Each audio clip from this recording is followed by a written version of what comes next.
The stock market is over and you should get out before Trump triggers a full-blown recession. That's what the mainstream media want you to think. Headlines are screaming disaster, social media is in a frenzy, and everyone is asking the same question: should I sell now before it gets worse? But there's more to this than meets the eye. If you followed me for a while, you know I'm a serious investor who's obsessed with the stock market. And since so many of you have started investing because of my videos, I feel a responsibility to give you my honest take on the situation. So before you panic, let's take a step back and look at the bigger picture together. Every market crash has a cause, and this one isn't random. There are three main triggers behind it, and all of them tie back to one man, Donald Trump. Now, before anyone jumps to conclusions, this isn't about politics. I'm not here to take sides, and as a British investor looking in, my only concern is how this impacts investors, like you and me. So let's break down the three biggest triggers behind this crash, why they matter, and what you can do to benefit from all this mayhem. Trigger 1 is Trump's trade war. Trump has always pitched himself as the ultimate dealmaker. He's the guy who fights for American jobs and plays hardball with other countries. But the trade wars he's fighting could increase your weekly shopping bill and cause a recession. The last time the US tried this, it helped trigger the Great Depression, wiping out jobs and wrecking the economy. Now, history might be repeating itself. Stocks are already crashing, prices are rising, and if this spirals, it won't just hurt Wall Street, it'll hit you where it matters most, your bank account. Let me take you back to 1930, when I was just a boy. The US government decided to slap massive taxes, called tariffs on imported goods, to protect American businesses from foreign competition. It was called the Smoot-Hawley Tariff Act, and it turned out to be one of the worst tariffs in the world. It was one of the worst economic mistakes in history. At first, it seemed like it would help. American companies wouldn't have to compete with cheap imports, and more products would be made in the USA. But there was a big problem. Other countries fought back. Nations that used to trade with the US started raising their own tariffs, making it harder for American businesses to sell products overseas. Trade slowed to an absolute crawl. Businesses collapsed and millions lost their jobs. Instead of fixing the economy, it helped turn the regular recession into the Great Depression, one of the worst financial crises ever. Fast forward nearly a century, and Trump has brought back tariffs in a big way. In February 2025, Trump announced a 10% tariff on Canadian energy imports and a 25% tariff on other Canadian goods. In retaliation, Canada imposed a 25% tariff on American imports. Then in March, Ontario implemented a 25% surcharge on electricity exports to the US, affecting states like New York, Michigan, and Minnesota. However, in my opinion, this was more of a symbolic move that wouldn't have seriously damaged the US economy. However, Trump didn't hold back, and instead of just brushing it off, he fired back by increasing tariffs on Canadian steel and aluminum to 50%. Unlike Canada's move, this wasn't just for show. It hit Canada's manufacturing industry hard, while also driving up steel prices for American businesses that rely on imports. But why am I telling you all this? Well, this is where the real problem starts. Tariffs sound good on paper, as they're meant to punish foreign businesses, while encouraging more stuff to be made in America. But in reality, they end up hurting regular people more than anyone else. As a business owner who manufactures products and imports from China myself, I know that when businesses are forced to pay more for materials, they don't just absorb the cost. They're forced to pay more for materials, they don't just absorb the cost. They pass it on to their customers. That means higher prices on cars, appliances, and electronics. In addition to this, food becomes more expensive because supply chains get disrupted, meaning that everyday essentials cost more, stretching household budgets even further. On top of that, other countries aren't just sitting around. While Trump raises tariffs, they're forming new alliances to trade without the U.S. China is leading the charge with the BRICS alliance, partnering with Brazil, Russia, India, and China. China is leading the charge with the BRICS alliance, partnering with Brazil, India, and South Africa to reduce dependence on American trade. So the more the U.S. isolates itself, the more other countries look elsewhere for business. So what's my opinion on all of this? As an experienced investor? Well, if Trump goes all in on this trade war, history suggests it'll do more harm than good. While some industries might get a short-term boost, the long-term damage, such as higher prices, weaker global ties, and a slowing U.S. economy, could far outweigh any benefits. But if I'm being completely honest, I don't think Trump actually wants high tariffs. I know that sounds crazy, but hear me out. Trump is, at his core, a businessman and a deal-maker, just like me. That's why I believe he's using tariffs as a negotiation tactic, not as an end goal. So if that's true, what does he actually want? Well, I think he's after free global trade, but on terms that favor the U.S. And if he pulls that off, could pay off bigger, could be a big time. However, the problem is, his approach is creating massive uncertainty.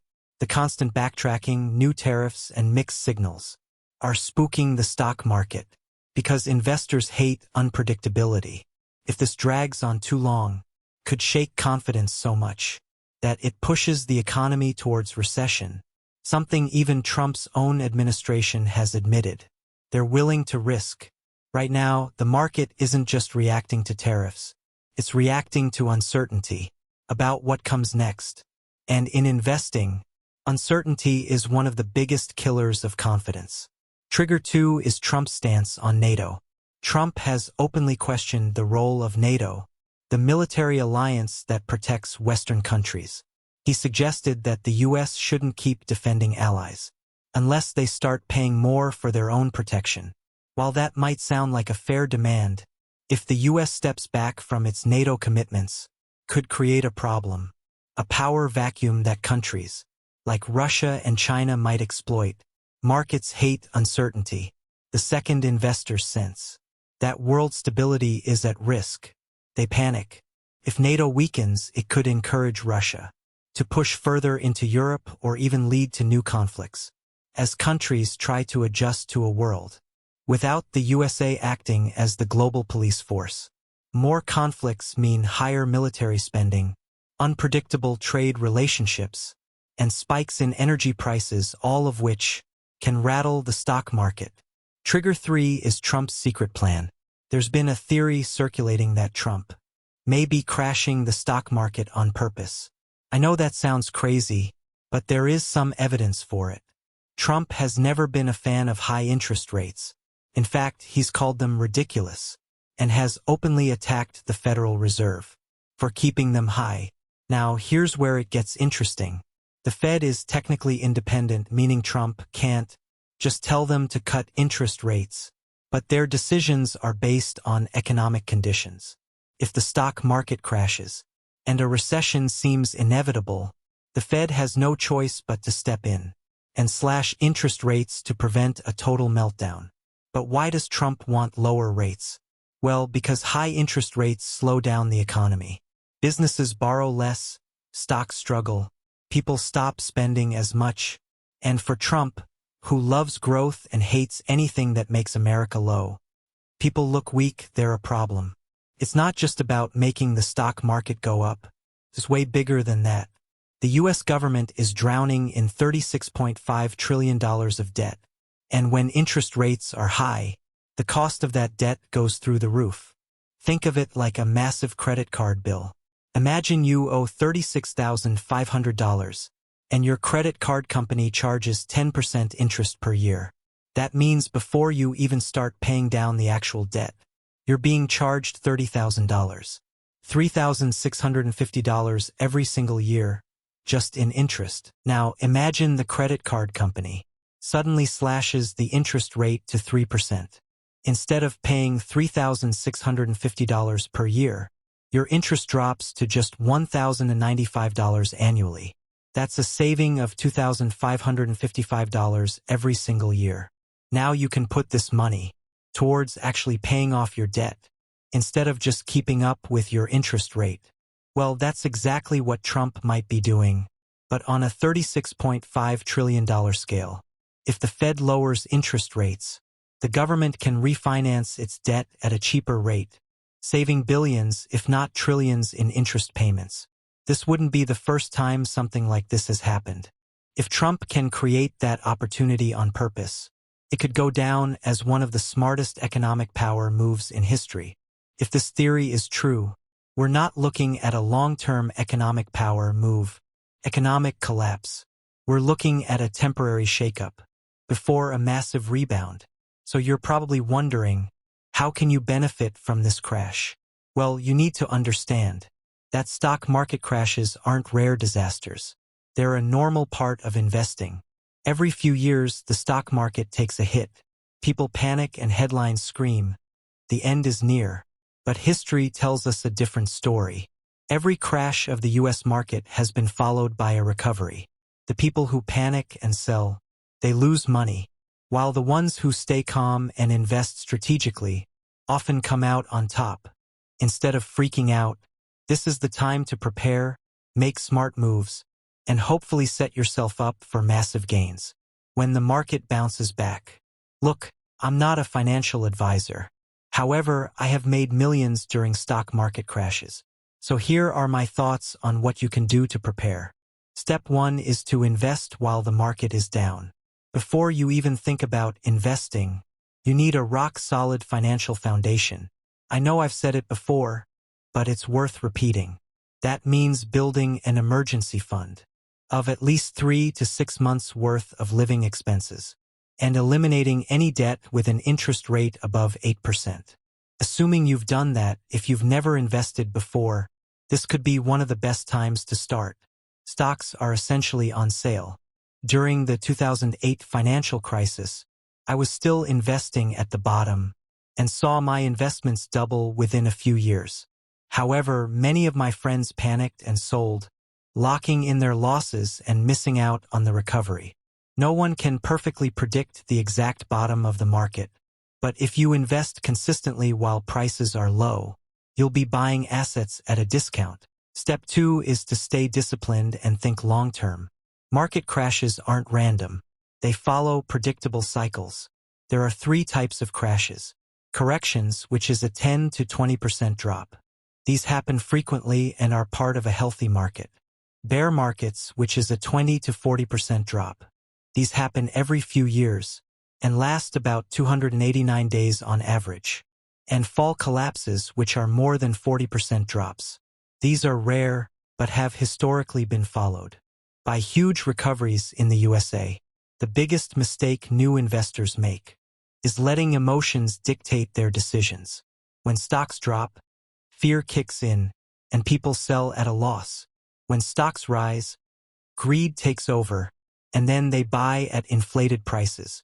This cycle is why most people fail at investing. So if you're already investing, the worst mistake you can make is panic selling. Selling while the market is down locks in your losses and keeps you from benefiting from when stocks recover. Instead, consider increasing your investments. While stocks are cheap, stick to a long-term strategy like dollar-cost averaging. Invest in a fixed amount every month, no matter what the market's doing. This reduces the risk of buying in at the wrong time and ensures you're steadily building wealth. Remember, the best investors see downturns as a chance to buy more. Step 3 is to diversify your investments. Putting all your money into one type of investment is a recipe for disaster. The key to surviving market crashes is diversification. This means spreading your money across different types of assets. My portfolio includes stocks, bonds, precious metals like gold, real estate, and even cryptocurrency. It's also where a lot of people are of considering dividend-paying stocks, as they actually perform well during downturns, because they generate passive income, even when prices are low.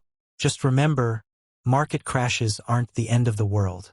If you understand how to navigate them, You won't be the one panicking. You'll be the one taking advantage of the opportunities, while everyone else is running for the exit. This isn't the time to fear the market. It's the time to prepare, invest wisely, and stay patient. The ones who make the smartest moves now will be the ones who make the smartest moves now will be the ones who come out on top when the market rebounds. Make sure to subscribe if you want to grow your wealth, okay?